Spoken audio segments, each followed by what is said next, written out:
Well, I guess I'm live. And um, I I came upon this topic because I've had some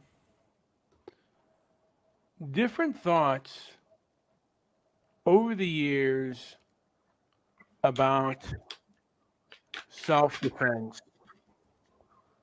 and about how to defend yourself intelligently.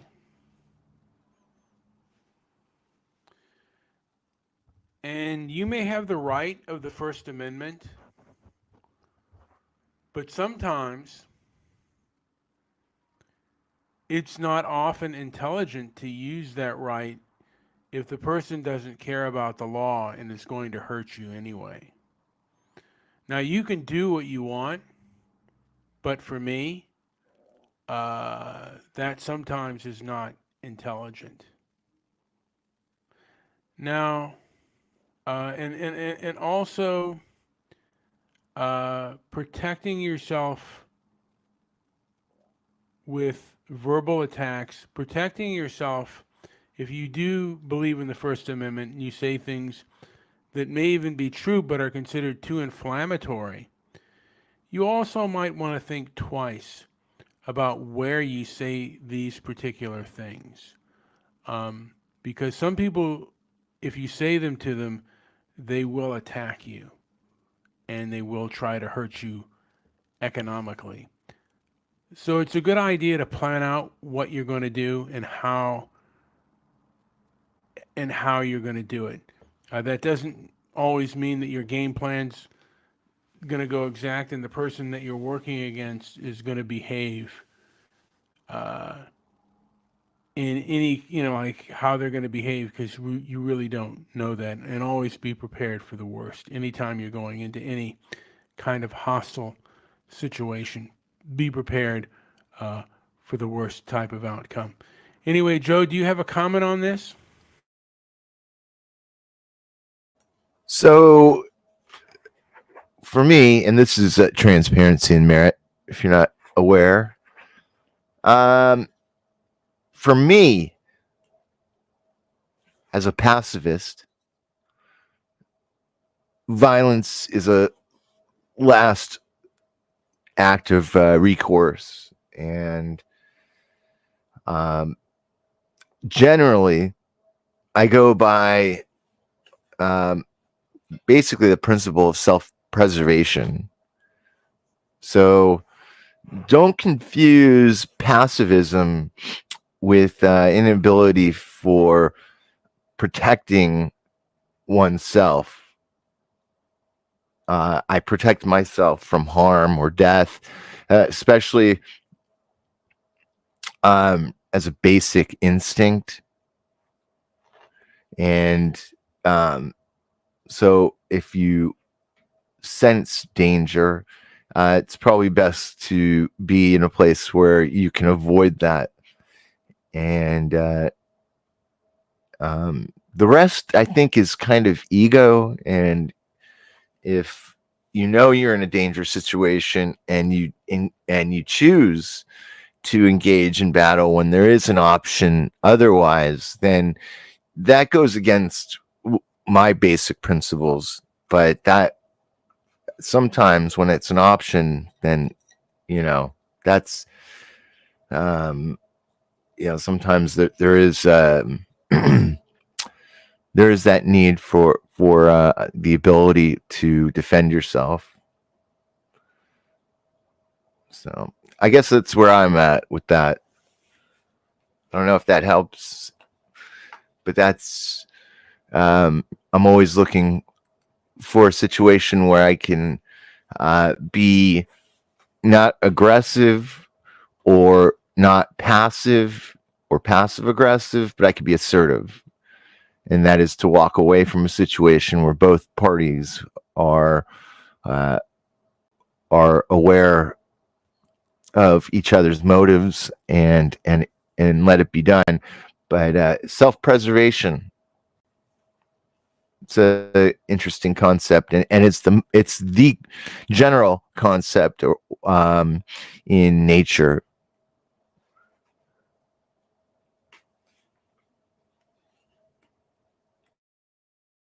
Yeah, self-preservation, and you kind of want to think of that anytime that you do things like how badly will this hurt my own self, even because there are a lot of things that people do that are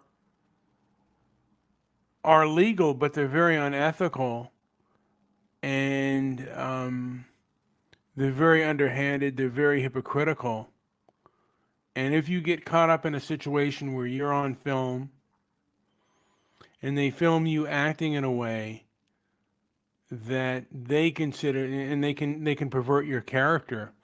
And as of now, people can do what I'm observing with certain forms of cancel culture is people can put punitive action against you, and you have no due process because the court of public opinion, is sometimes being held up by radicals, and they don't care about your right to defend yourself. And the court of public opinion is controlled as of now. So if you go out to a place and you go to a place that's hostile and you go to defend yourself, you stand a good chance of being the one in trouble. And it's always a good idea to say to yourself, what kind of people are going to be there? And like if you go to a protest, you want to realize what the opposition is going to be to that protest, what kind of people are going to be there, and map out your self-defense program ahead of time, because the police may not be there to protect you. So you really have to think about that anytime you go out in public, and if you're going to do something that's rather controversial. And even now, I mean, like, I mean, when you're walking out into the street, you got to strive to realize your surroundings. And the truth is, bad things can happen to people even when they're prepared. And people can pull the rug out from you at any time. And it's always good to try to control, try to have a handle on your anger and a handle on your fear as well. Both fear and anger are both like fires. And if you can control them, they can work for you. But if you can't, then they can burn out of control. Joey, do you have anything to add before I end this show? What is a protest? What is a well? That is a good question. A protest is a large, often a large gathering, but No, it's. not necessarily. It could I be know you're right. one on one. I should say often is a large gathering, but Yeah. sometimes it's just one person, Mhm. and they are exerting their rights. Often it's what they believe is unjust So and you go to a protest, all right, with an expression of disapproval or objection to something. And so it could be a team or a gang or just a person, but in law it's a written declaration, and to many of the problems that we face, it's the written declaration, notarized, and it could be and it's basically not sitting in silence, right? They say silence is acquiescence, and so when you sit in silence against something that you oppose, then you're not protesting, you're hurting yourself. But you also, if you're attending a protest and it's big, you're implying that you're ready to go to a battle. You're willing to enter into a situation, and that's usually I think that goes against an act of self-preservation. You don't go to a protest thinking about how to how to self-preserve or avoid conflict. You're entering into the conflict. um, in law, it's a different scenario, and so a lot of things have been done, and people agreed by not protesting, by not objecting, and and taking exception with what's going on. So we find ourselves in a place where now there's a whole virtually unreasonable set of laws. I mean, the books of laws are so intense and grandiose that it'll take a lifetime to fully understand and be aware of what it is. So yeah. Anyways, I don't want to ramble on too hard on that, but that's just how I see it. And when you get into protest, what are you protesting?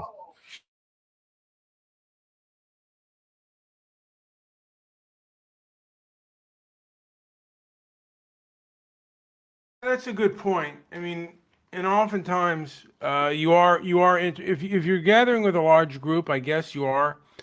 But even if you're gathering with yourself, if people find what you say objectionable, you are putting yourself at risk. Anytime you protest, you are increasing your risk for hostile engagement.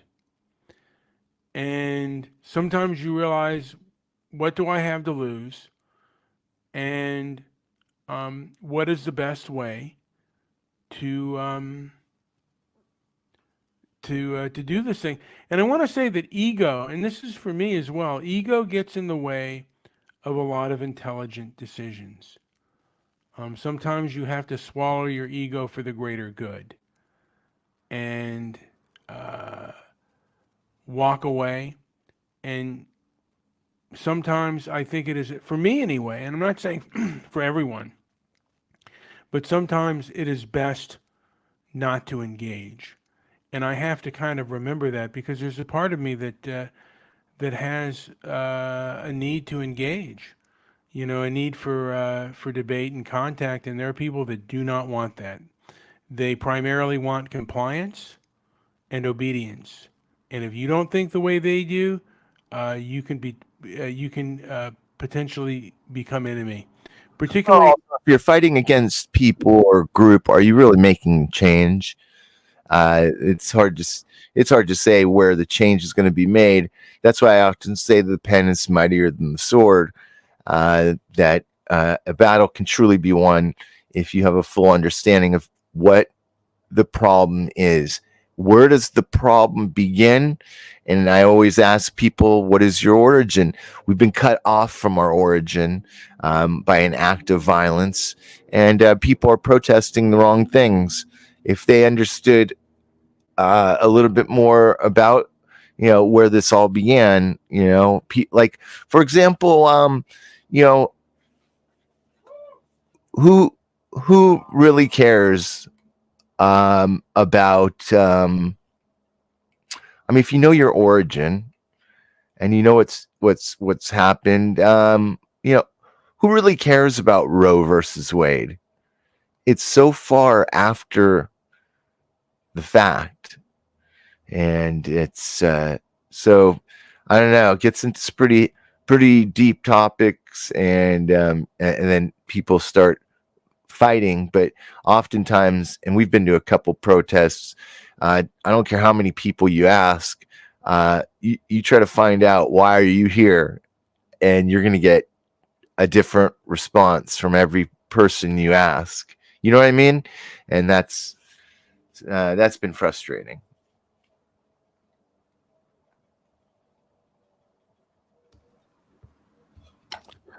yeah, I mean, people should. you know what I mean. I think you bring up interesting points about knowing your origin, knowing the words that you say, and you just asked me a question on what is a protest, and we can go further, further down onto these topics because it's rather interesting. What is a protest? Uh, what is self-defense? What is self-preservation? Uh, what do we preserve? What is the psyche? And what rights do we have within the society? And what rights should we exercise? And what rights should we sometimes, it's just not a good idea at this time. Joey, is there anything to add? Because I have to get going to work pretty soon. Is there anything to add before I end this show? I think we started a conversation that we're going to have to get into deeper, maybe involve other people. It'd be good to hear what other people think. It'd be nice to get some comments for a change, and let us know if anybody wants to come on and tell us your point of view. And there's so much out there, right? So what's the test? If I test you, what am I testing? If you test me, what would you be? Well, I don't know what we touched on, but No, just in general. Just if you if you make a claim and I test you, yes. and I'm asking you, okay, what do you know about that? Um, I'm bringing the ambiguation. I'm bringing um, not controversy. What I'm bringing is I'm testing what it is you know. I'm testing what it is that we may differ on. And if I'm pro that, I think that's, if you break the words down, you start to see, it's fairly easy to see what it is these things truly are that we're saying. But like you said, I think we're going to have to come back to this, look at it a little deeper. And this is why I want to carry forth our initial mission with transparency and merit and take a look at the articles that some of these corporations publicly have filed and what they hold their employees to and what it is that employees would be most likely to protest. What do they want to challenge? What do they want to go up against? And how can they do it in a way that doesn't promote violence and all the what other else that it causes monetary hardship, all these other things. They don't want to put their jobs at risk. They don't want to put their livelihoods at risk. I get it. We all have to work. We all have to pay our bills. So some of these things seem kind of like you say them from a perch above the mess, but no, we're all in the mess together in a sense. We just have to know what we're saying and know how to approach it. That's just my view, but I think we can get into it deeper. Also, I'm going to get deeper. I just thought of this. Because I come from more of a movie fan background, and I used to read a lot of reviews and how movie reviews over the years have changed. One of the persons that my father